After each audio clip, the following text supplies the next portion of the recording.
Assalamualaikum warahmatullahi wabarakatuh. Sugeng siang, sugeng pepanggihan malih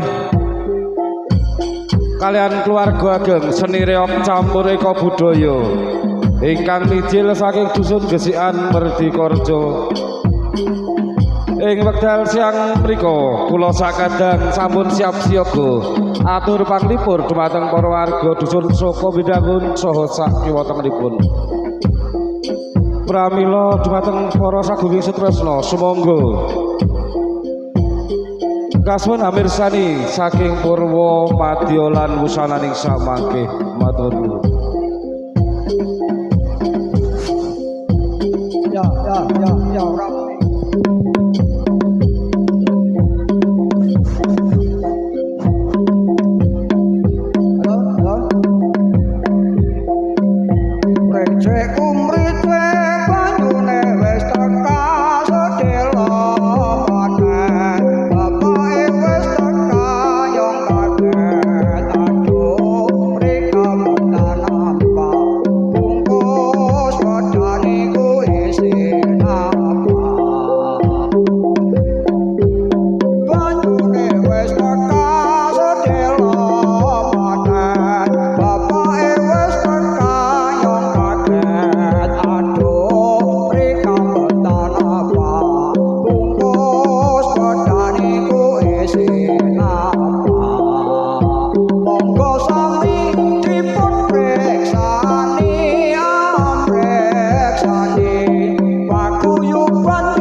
Paguyuban kita jadi